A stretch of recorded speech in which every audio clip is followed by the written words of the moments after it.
बहुत प्राचीन समय की बात है। एक विस्तृत मरुभूमि के पार कुछ दूर पर एक गांव बसा हुआ था। वहां की भूमि अत्यधिक उर्वरा थी, इसलिए वहां खूब अन्न उपजता था और ग्रामवासी खुशहाल और संपन्न थे। एक बार ऐसा विकाल आया कि वहां कई महीनों तक वर्षा नहीं हुई।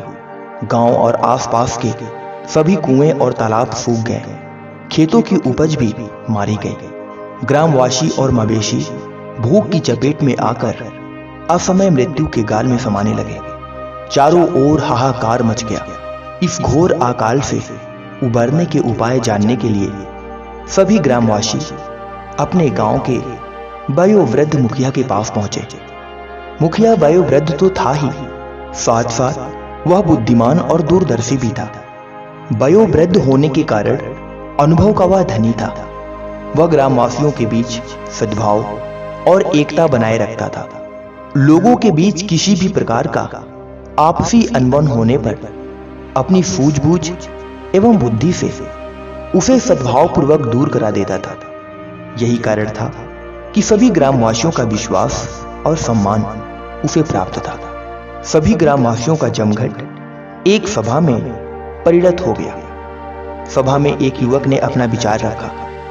आदरणीय मुखिया जी, गांव में भीषण अकाल के फलस्वरूप उत्पन्न विकट स्थिति आपसे छिपी नहीं है।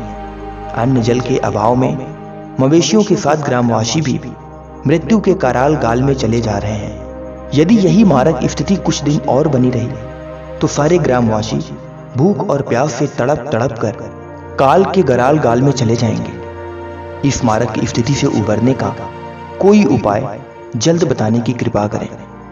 मुखिया युवक की बात शांतिपूर्वक ध्यान से सुन रहा था।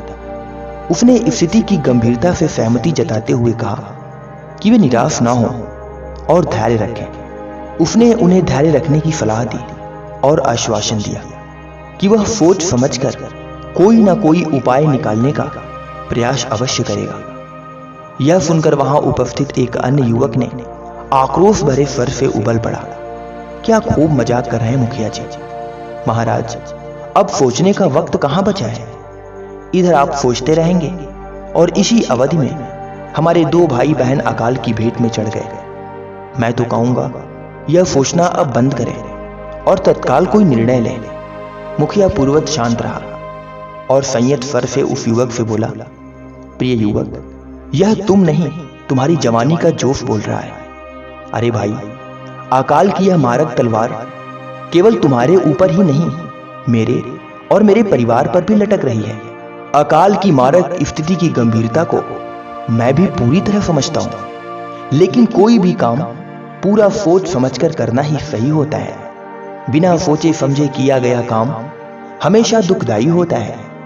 इसलिए मैं कहता हूं कि घोर से घोर विपत्ति आने पर भी व्यक्ति को विचार बुद्धि और विवेक को नहीं छोड़ना चाहिए। मुखिया की सलाह का प्रभाव अनुकूल पड़ा, लेकिन कुछ उग्र लोगों और नौजवानों को उसकी बात न भाई। एक गर्व मिजाज नौजवान ने क्रोध में लाल होते हुए कड़ी आवाज में कहा, मुखिया जी, सहनशीलता की हद हो गई। हम सभी मौत के मुंह में जा रहे हैं और आप धैर्य का उपदेश दे रहे हैं। हमें नहीं चाहिए आपका यह अनर्गल उपदेश। इतना सुनकर भी मुखिया शांत रहा। उसने उस उग्र युवक से शांत रहकर गंतव्य के बारे में विचार करने को कहा और यात्रा की तैयारी के संबंध में सोचने की सलाह भी दी। युवक उस गांव को छोड़कर तत्पर हो गया और वहां एकत्रित लोगों को संबोधित करते हुए बोला, मालूम होता है बुढ़ापे में मुखिया जी की बुद्धि सठिया गई है। इनकी सलाह मानने का अर्थ है मौत को निमंत्रण देना। इसलिए मैं अब अपने साथियों के साथ आज ही इस गांव को छोड़कर अन्यत्र जा रहा हूं।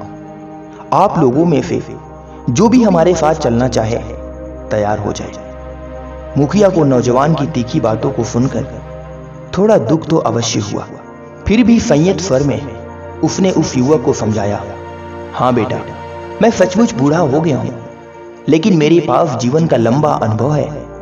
यह ठीक है कि तुम्हारे पास बल, उत्साह और बुद्धि है, पर जीवन के अनुभव का तुम्हारे पास अभाव है। और जान लो, जीवन का अनुभव बड़ा मूल्यवान होता है। अतः फिर मैं कहता हूं, अच्छी तरह सोच विचार कर और पर्याप्त तैयारी के बाद ही अन्यत्र चलना कल्याणकारी होगा। मुखिया की इस नेक सलाह के बाद गांव के अधिसंख्य लोग और भी सोच विचार करते और यात्रा की पर्याप्त तैयारी के लिए राजी हो गए। लेकिन कुछ युवा पक्ष के लोग तुरंत गांव छोड़ने को तैयार हो गए।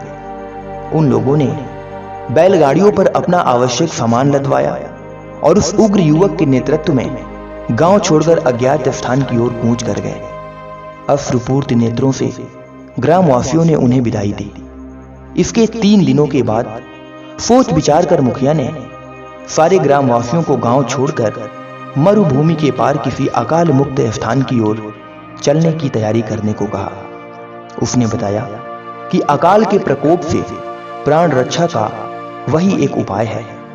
उसने इसी क्रम में यह भी बताया कि लंबे रेगिस्तान को पार करने में काफी समय लगेगा, इसलिए वे बैलगाड़ियों पर आवश्यक खाद्य सामग्री के साथ पर्याप्त मात्रा में मटकों में पानी भरकर रख लें। उसने लोगों को यह भी बताया कि भूख तो कुछ समय तक बर्दाश्त भी की जा सकती है, लेकिन पानी बिना प्राण रक्षा असंभव है। मुखिया की सलाह सबको ठीक जची। सबों ने आवश्यक खाद्य सामग्री के साथ गांव के पुराने तालाब से बहुत से मटकों में पानी भरकर अपने साथ बैलगाड़ियों में रख लिया। सुबह होते ही गांव वालों का काफिला मुखिया के नेतृत्व में गांव की सुदूर यात्रा को निकल पड़ा। कुछ दिन पूर्व युवक के नेतृत्व में गए अपने ग्रामवासियों के मार्ग पर ही उनका काफिला भी बढ़ चला। ग्रामवासियों का यह काफिला धीरे धीरे आगे बढ़ता रहा। रास्ते में कुछ छाया वाले स्थान पर विश्राम करते तथा भूख प्यास मिटाते यात्रा करते रहे। बीच मरुभूमि में उन्हें एक अन्य छोटे काफिले से सामना हुआ। उस काफिले के लोग मुंह पर मुखौटा डाले विचित्र पोशाक में थे। शरीर पर वस्त्र के स्थान पर जानवरों की खाल थी। उनके हाथों में फरसे, भाले और लट्ठ थे। मुखिया को लगा कि जरूर वे नरभक्षी हैं।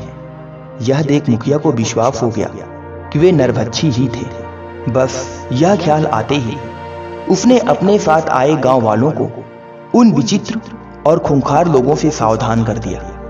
विचित्र और खूंखार लोगों का काफिला जब गांव वालों के काफिले के पास पहुंचा, तब उन विचित्र लोगों के सरदार ने गांव वाले यात्रियों से परिचय पूछा।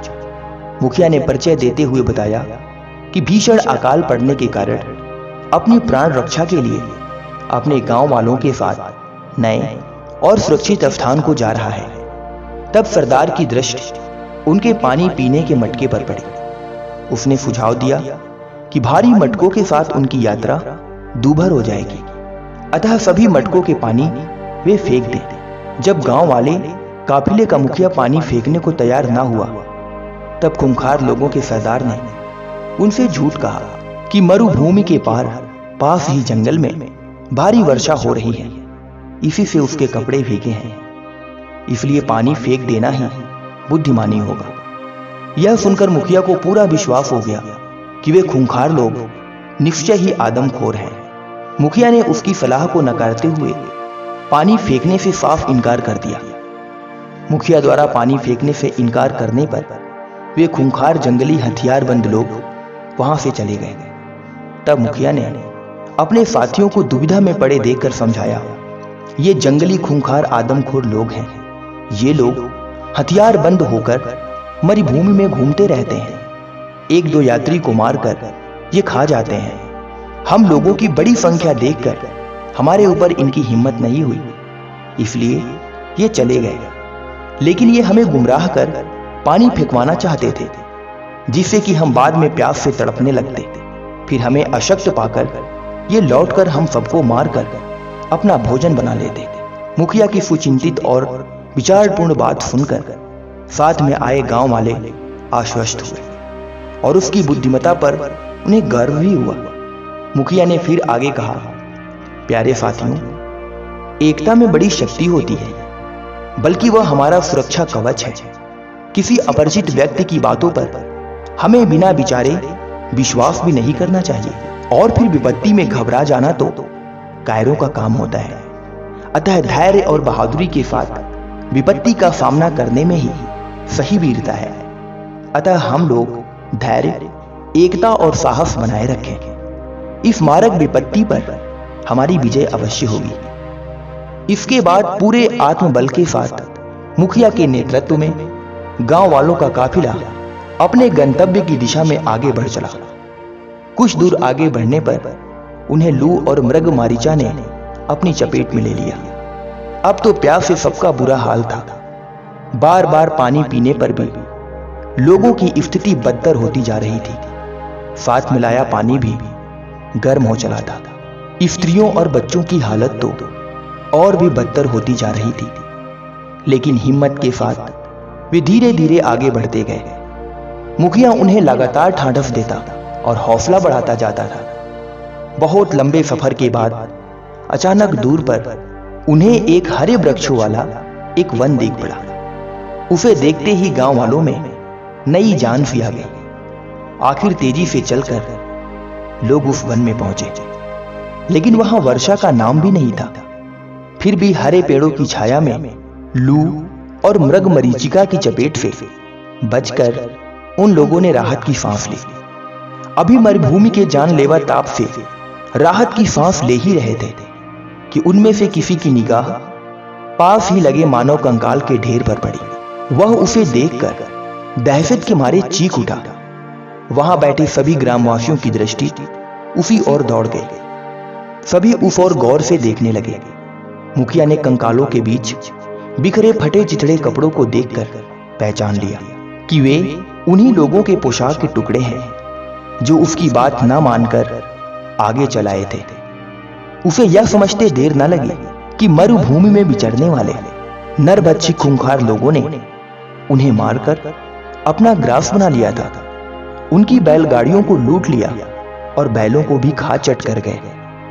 जब उसने यह बात अपने साथियों में आए ग्रामवासियों से बताई तो वो हाहाकार कर उठे। उसके बाद सबने मिलकर उन कंकालों का दाह संस्कार किया और मृत ग्रामवासियों की आत्मा की शांति के लिए प्रार्थना की। इसके उपरांत अपनी बैलगाड़ियों में वे सवार हो वे घने हरियाले वन की दिशा में प्रस्थान कर गए। हरे वन में पहुंचकर उन लोगों ने अपनी प्यास बुझाई और विश्राम किया। विश्राम के बाद उनकी थकान दूर हुई। तब मुखिया ने एक बार फिर अपनापन भरे स्वर में समझाया, प्यारे साथियों, सुखी जीवन यापन के लिए कुछ बातों को ध्यान में रखना बहुत आवश्यक होता है। सबसे पहली बात यह कि वरिष्ठ और बड़े बूढ़ों का हम कभी निरादर न करें। उनके पास लंबे जीवन का बहुमूल्य अनुभव होता है जो नवयुवकों के पास नहीं होता। अतः बड़े बूढ़ों की बातों पर और सलाह पर अमल करें। अब देखें ना, अगर हम मरुभूमि में मिले नरभक्षियों की बातों में आकर पानी फेंक दिए होते तो हमारी भी वही गति होती जो हमारी बात न मानकर आगे आने वाले ग्रामवासियों की हुई। अतः भविष्य में ऐसे भ्रमित करने वाले लोगों से आप लोग सावधान रहें। सभी ने हामी भरी और मुखिया के प्रति आस्था प्रकट की। तब मुखिया ने अपनी बात को बढ़ाते हुए फिर कहा, हमें हमेशा संगठित होकर काम करना चाहिए। वस्तुतः सहयोग और एकता में बहुत शक्ति होती है। जैसे एक सीख से घर बुहारना असंभव है, किंतु बहुत सी सीखों को एकत्रित कर झाड़ू बनता है, तब घर आंगन बड़ी आसानी से बुहारना संभव हो जाता है। सभी लोग मुखिया की बातों को ध्यानपूर्वक सुन रहे थे। तब उसने अपनी बात जारी रखते हुए आगे कहा, और हां, कभी भी अनजाने व्यक्ति पर बिना सोचे समझे विश्वास ना करें। फिर सभी ने उसकी बातों से सहमति जताई। अंत में मुखिया ने सलाह दी, आप जहां भी, जिसको भी अथवा जैसा भी काम करें, पूरी ईमानदारी से करें। बेईमानी क्षणिक सुखदायी तो हो सकती है, लेकिन अस्थायी रूप से नहीं, बल्कि वह दुखदायी परिणाम ही देती है। ईमानदारी का परिणाम अंततः सुखदायी ही होता है, भले ही वह देर से मिले। मुखिया की बातों से सबके मन में आत्मविश्वास और खुशी की लहर दौड़ गई और वे अपनी नई मंजिल की ओर पूरे उत्साह से बढ़ चले।